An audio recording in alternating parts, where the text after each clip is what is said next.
Welcome to the Hobby to Hustle podcast. I'm Gemma. And I'm Candace. This is the podcast for creatives run by two fellow business owners who discuss the ups and downs of creative entrepreneurship. From dealing with imposter syndrome to celebrating new business milestones, we're here to talk about all of them with you. Hi, welcome to the Hobby to Hustle podcast. My name is Candace. I'm with Gemma today. And today we're going to be talking about how to take a break. So switching off. If you are like Gemma and myself, we're both workaholics, then it requires a lot of planning to kind of ease your anxiety.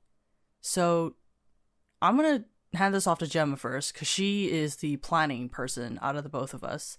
So Gemma, how do you plan how to switch off? So I plan in advance. So that's a big thing for me when it's for longer breaks. Sometimes there's days where I'm like, I've had enough and then I'll just switch off for the day, but we're talking more about long breaks, like a week or more. So I plan that in advance. So it's May, early May as we're recording this. And I've planned that I will be taking a week in June off.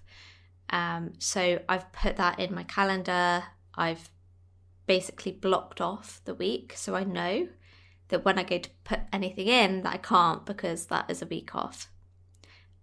So if you're planning your time off, you also want to make sure you kind of work backwards. So if you know you're off for this week, when are you going to set your out of offices? When are you going to have your last shipping date, etc.? Right, yeah. That's what I'm doing too. So most of you guys don't know this, but we are going to be taking a break at the end of, basically this is the last episode before we take a break, and we will be returning in September. Now, this was actually a little bit more advanced than we initially planned. And the reason is because I'm going to be getting an operation done on my eye. And one thing that Gemma said that was really important is shipping. So if you are a retail business like myself and you need to ship things and get that done, definitely work backwards. So my operation day is on May 11th. I'm not going to be shipping anything on the day of my operation, probably not even the day before. So what I'm doing is I plan to actually close my shop a few days in advance, because even if someone orders something on the last day that I close, then at least I have a few days to ship out those things, which is going to be a few days before my operation. And because if you, for whatever reason, you get an influx of orders, and let's say you have like 2 days before you get on a plane, you're what are you going to do, right? Because you close your shop 2 days, and a lot of times people have 2 to 3 business shipping times. So yeah, definitely plan that. And also plan in time when you get back to allow yourself to ease back into work.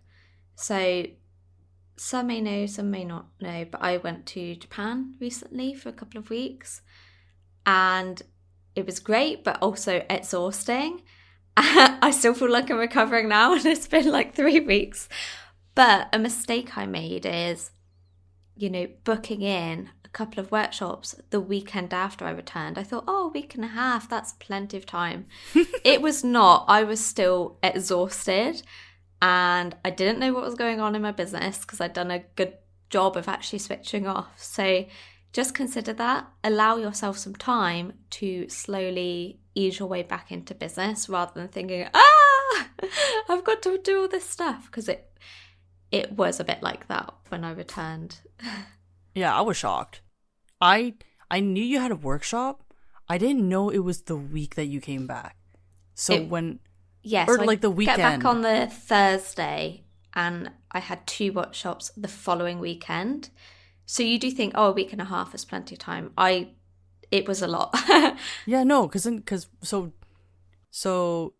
you guys know Gemma and I talk on a weekly basis, and it's usually on Monday mornings. Well, Monday mornings for me, Monday evenings for her.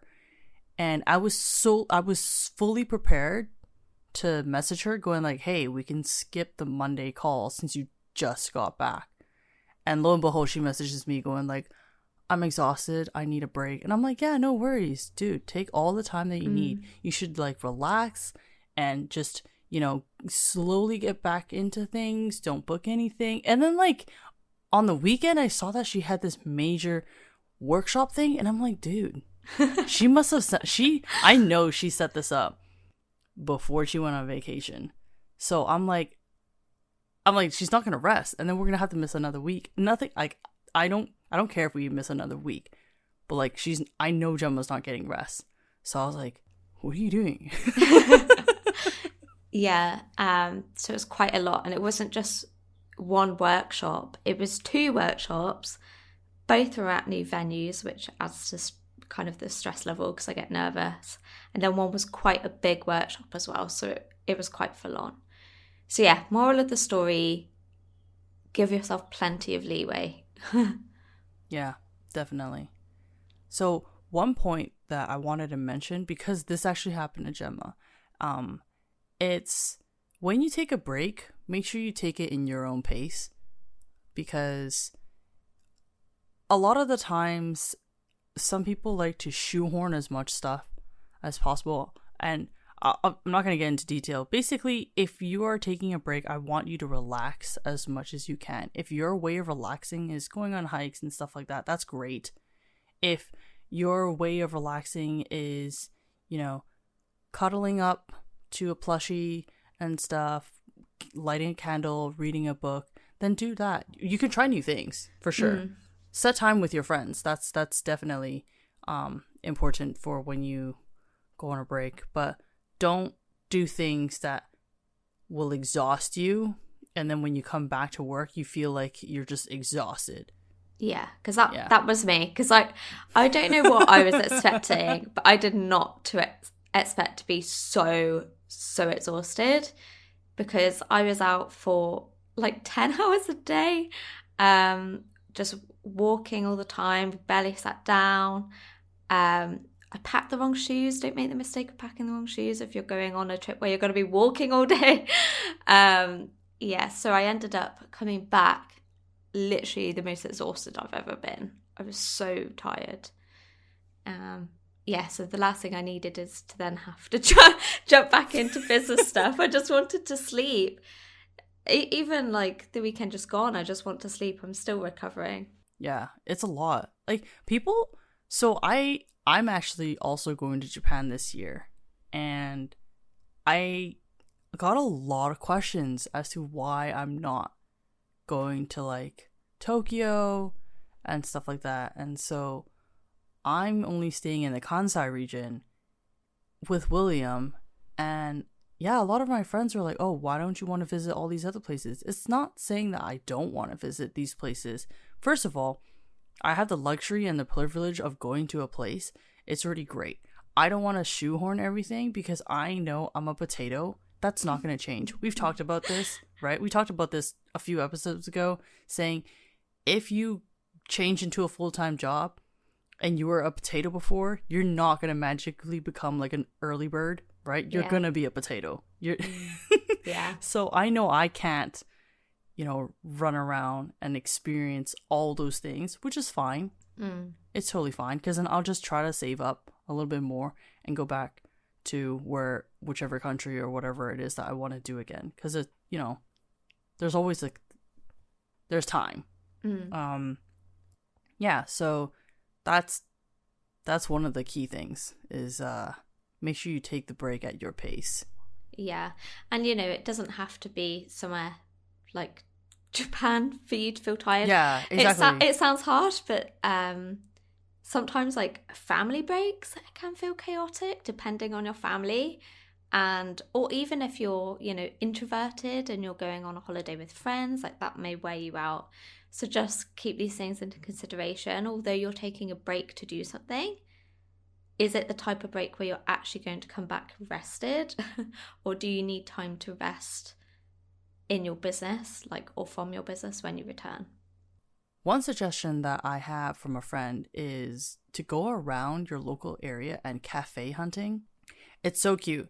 So basically what she does is she goes around the local area with her book, because she reads a lot, and if she doesn't read, she likes to draw, and she'll go to different small business cafes. Like, not like Starbucks, not like Waves Coffee and stuff like that, but like small business, family-owned cafes. And then she'll not rate them, but then she'll pick out those places where she wants to go when she's back in school. And I was like, that is so cool. She's like, yeah, when am I gonna ever have time to like do that? I'm not gonna go to it. Like, she can go to different cafes every Sunday, but she wants to explore as much as possible. And that's a good way to kind of know your city a little bit more as well. I mean, I've lived here for like all my life. I can only name like none. I can name no small. I was thinking it's not a lot if she's taking that big a pause. That pause wasn't an editing mistake. It's just Candace thinking really hard. Yeah. None. Yeah, and that's so that's kind of brings us on to another point, is when you're having your break, have kind of a list of the fun things you want to do. So, you know, when you're in busy mode, you might think, oh, I just really want to play this. Like, the fun cravings come out when you're at your busiest. So note them down so that when you have that time, you can do them. Something I'll be doing on the summer break, because it's not just a break from the podcast, I'm also going to be taking it easy in my business generally over summer. I'm going to do a tour of the Cotswolds. So basically, not just my town, but all the surrounding towns, and explore them like your friend did with coffee shops. But yeah, to be fair, that's what we'll be doing, is probably finding coffee shops so I can sit down, but in like these cozy towns that are around where I live. Yeah, that's really nice. That being said, please do not write a to-do list that's business related. Like, if you are... So what Gemma said is to write a to-do list of the fun things that you want to do while you're still working. That way you have something to look forward to and you have something planned. If you don't want to do that, that's fine. It's just, you know, Gemma likes to plan, so we're going to give her that. Plan for fun things. When we say don't write a to-do list for business-related things, we mean don't give yourself a task to finish before you go on break. Because 90% of the time, you're not going to finish it. And you're going to be focused on that while you're at vacation, whatever it is or wherever it is that you are. You're just going to be, oh, I didn't get this one thing done that I said I wanted to get to, so I want to get back to work ASAP to do that thing. I don't want anyone to kind of experience that, because that makes a negative environment for your break, like, automatically. Yeah, so I have started breaks feeling burnt out because I have set myself such a long to-do list of things to do before I go on break, before I'm allowed to rest. And that's kind of the mindset, like, I'm not allowed to rest unless I get all these things done. And it's always too much on my list. So I think question what you absolutely have to do and what can wait. Because is it really urgent? I mean, think of the context of our jobs or our businesses. Is it actually urgent? It's probably not actually urgent. So stop putting so much pressure on yourself before you go on break to finish this long list of to-dos. Mm-hmm.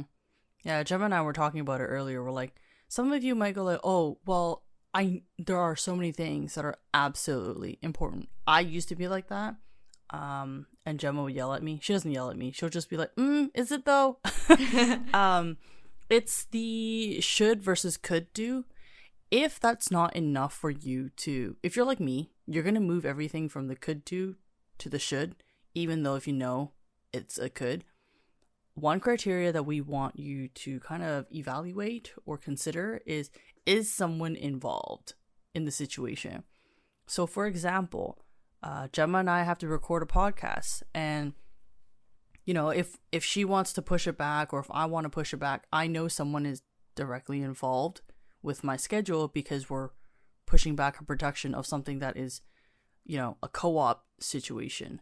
So, you know, sometimes if that person's like, oh, I cannot push it back because my schedule is blah, blah, blah, and I'm going to go on vacation. I mean, this is exactly what happened. We're recording early because I'm going to be visually impaired. So that's one thing.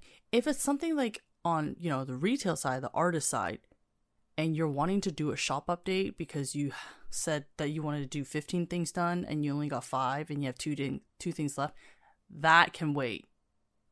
And if you're saying, oh, but my customers are, I don't care, that can wait. I'm very sure your fans will rather you take care of yourself than, push through and get 15 things out. Yeah.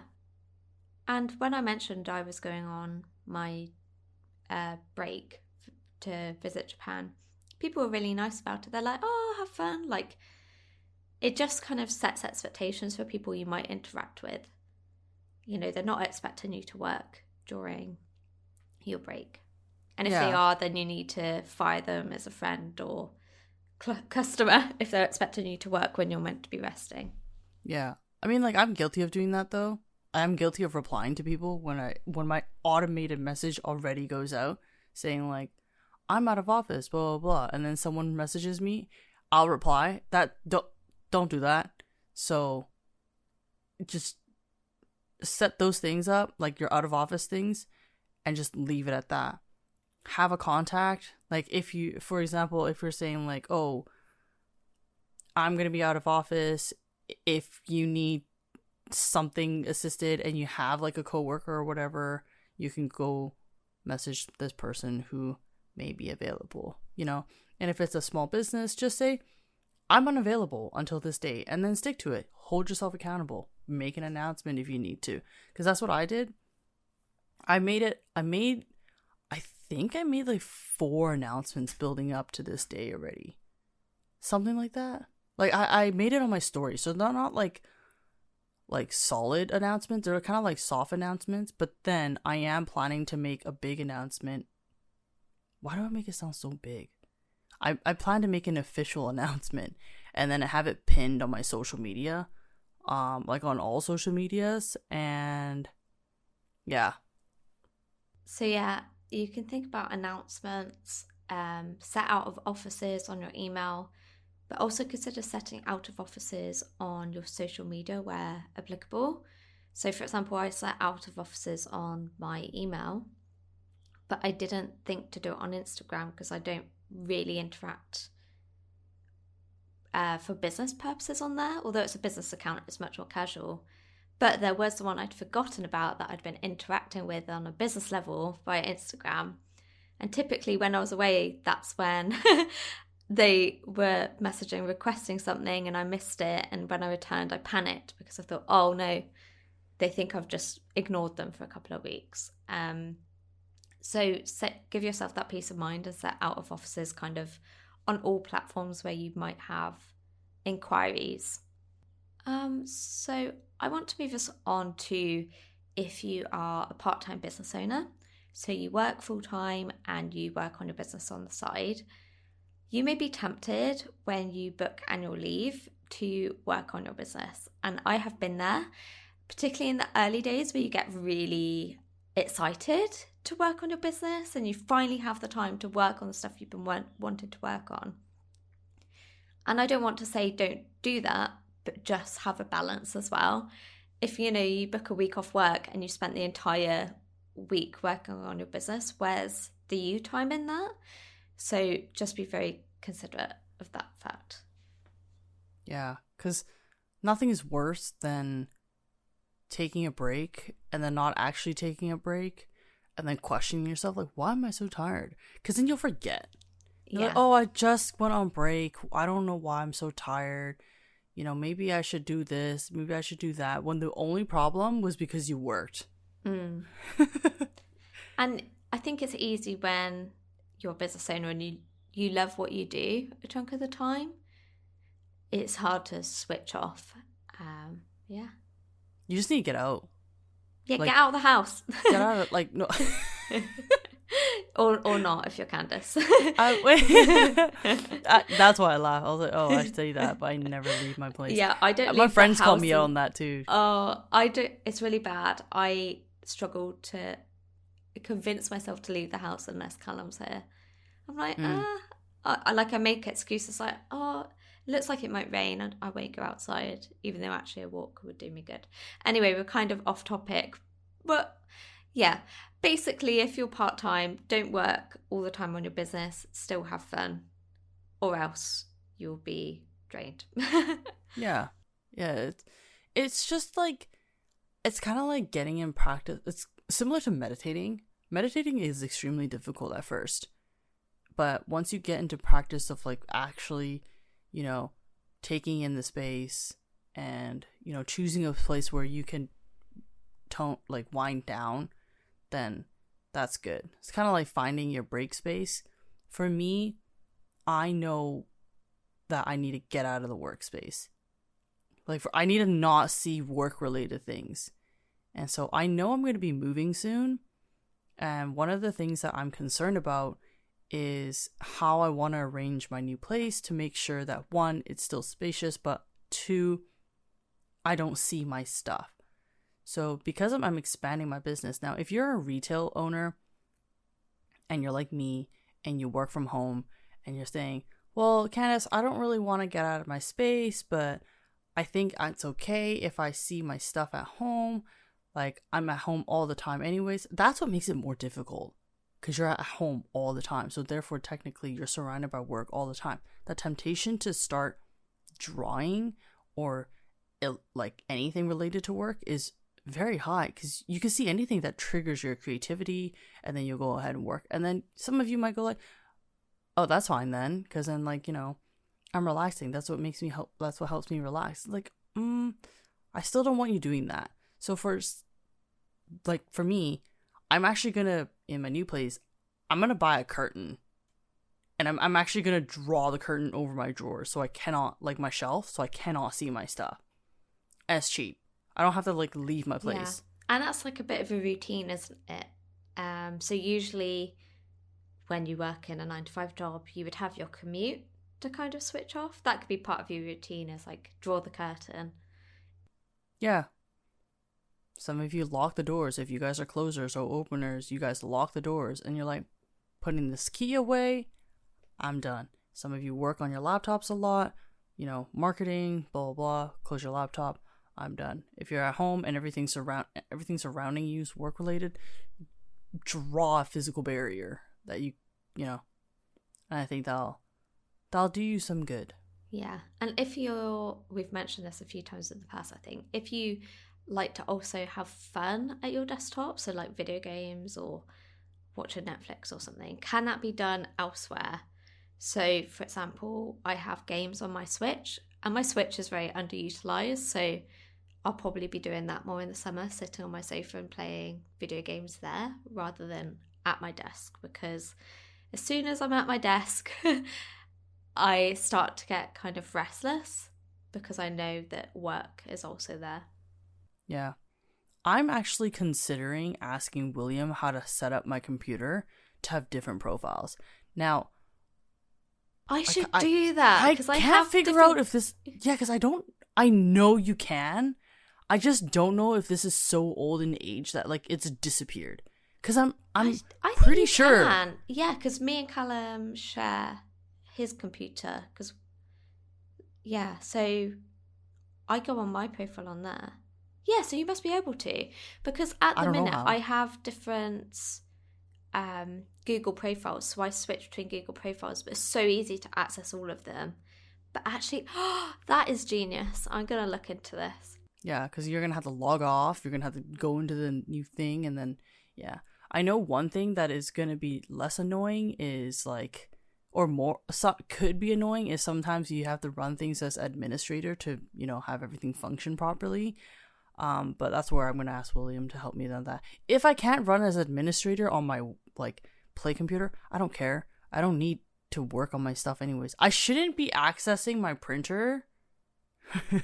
For fun. Yeah, for fun. Yeah. Yeah, that's true. Yeah. Oh, another tip that I have for you illustrators out there, and maybe calligraphy too.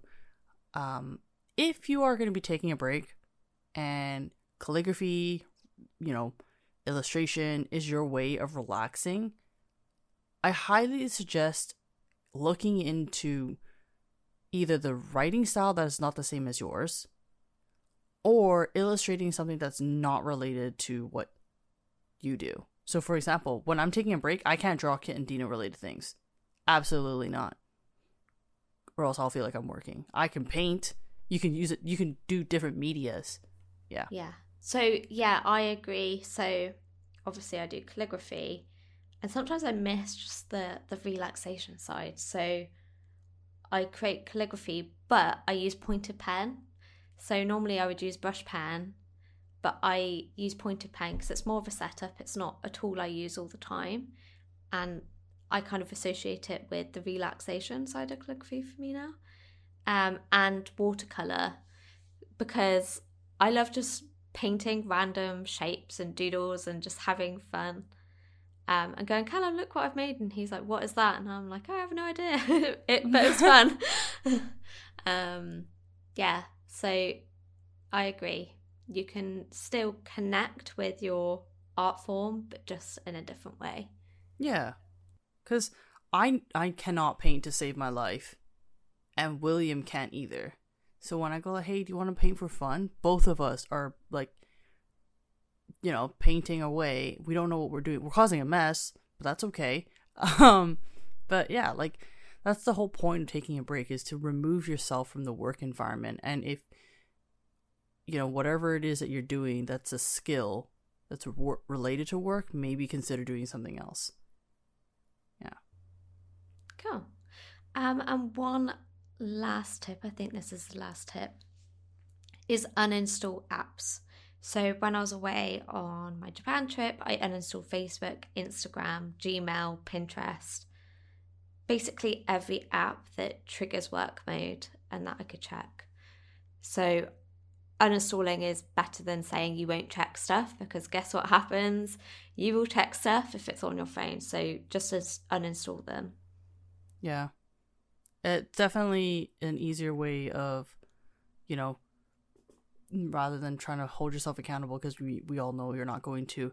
Another thing that you could do if you are really not wanting to let it go, or for whatever reason you cannot uninstall, lock those apps, like literally childproof those apps. I don't know. Can you do Google that? Yeah, you can. That makes sense. Yeah, like I can restrict how long I'm on Instagram. I do that.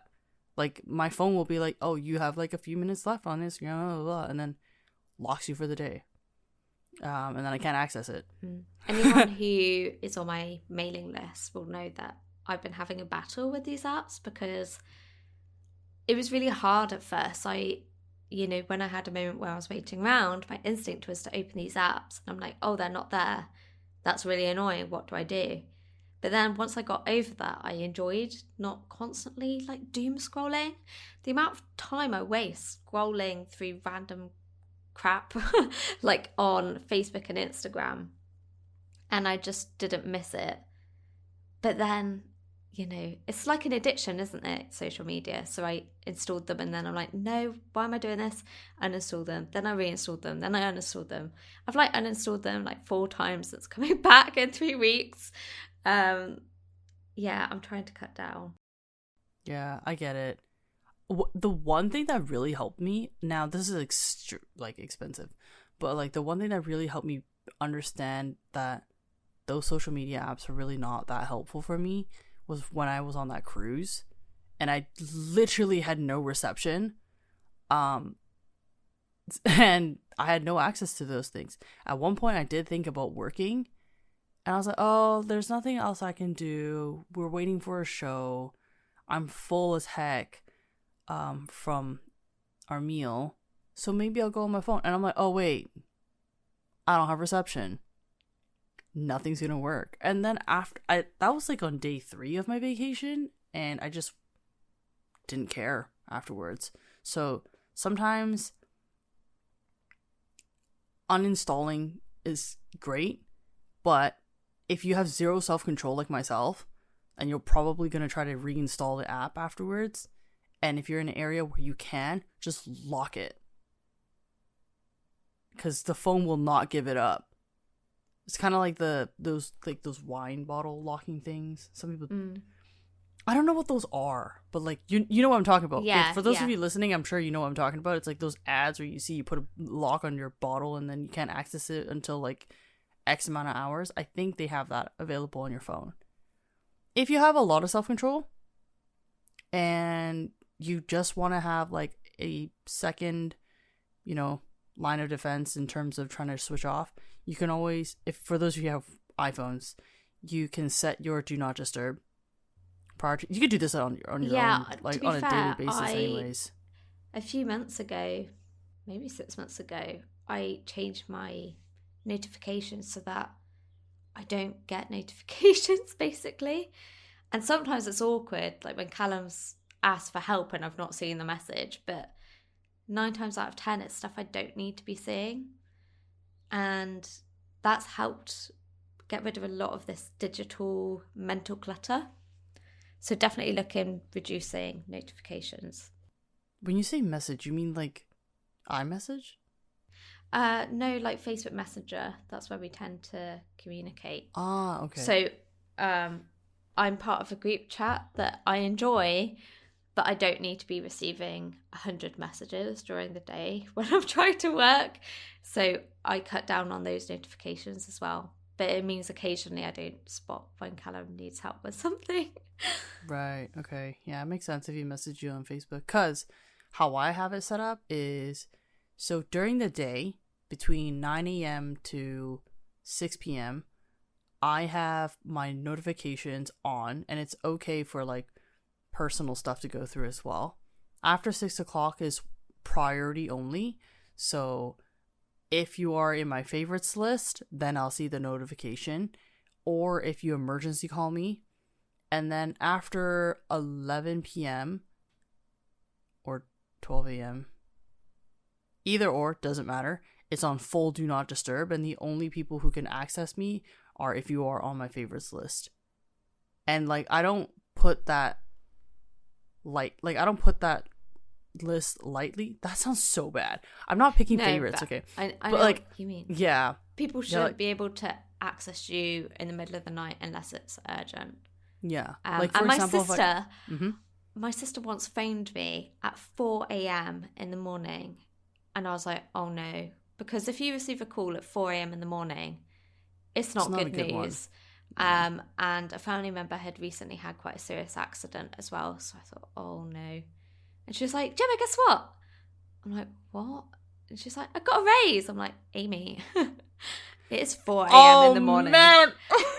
What are you doing? And she worked night shifts, so... But come on, don't ring people at 4 a.m. in the morning. That could have waited a few hours. I was so annoyed. Oh God, yeah, no. Sorry, I didn't mean to interrupt you, but no, 100%. That is one of those reasons where I would have been like, "Are you joking? Do you want me to remove you off my favorites?" But yeah, no. For example, my best friend, they are on my favorites, and although their significant other is also close to me, I would like to say that. If you're listening to me and you're my best friend's like significant other, you know who you are. But I only have one of them, which is obviously my best friend, because I don't need both of them on my list. That's how much I cherish it. Like if I have a group of people, like a friend group, I'll only have usually one person that I reach out to a lot anyways. So I'm very selective. I just want people to know you don't have to put everyone on that list, okay? I have seen so many people where they're like, oh yeah, on my do not disturb. I wish I was making this up. I have my do not disturb list and my favorites list. I'm like, oh, okay, cool, yeah.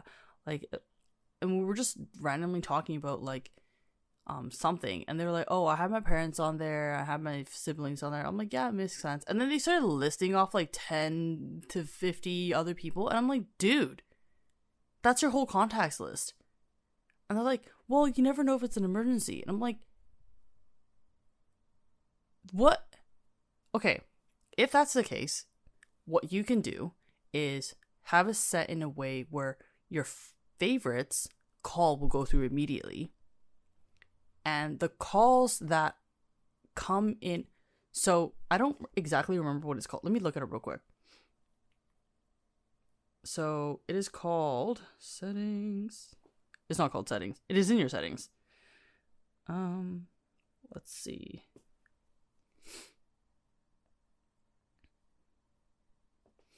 It's in your do not disturb. Okay. Right. I only have 4 people on my favorites list. I can also select, this is for iPhone users, I can also select what apps can notify me as well. So Facebook, Instagram, Etsy, those are all not on there. And so for do not disturb notifications, no. Okay, well, whatever it is, I remember it. Okay, it's basically if the call comes in twice within 1 minute, it'll go through. But it has to be calls. Yeah. Yeah. Yeah. And I mean, me and Candace are in different time zones. So we're contacting each other kind of in odd hours for the other person a lot of the time. So I think it's inevitable. Yeah, having do not disturb is helpful for that reason. Because at first I was scared to message Candace at certain times because I didn't want to disturb her. And she was like, oh no, I don't see it anyway. I was like, okay, cool.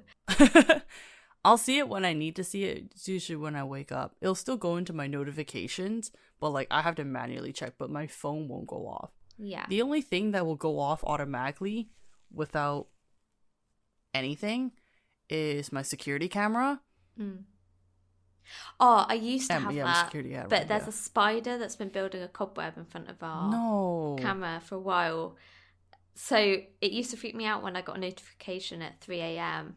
Ew. Like, I'm sorry. The camera has spotted something and I'm like, oh my God. And it turns out it's a spider. And for those that don't know, I have something called sclerophobia, which is a phobia of burglary.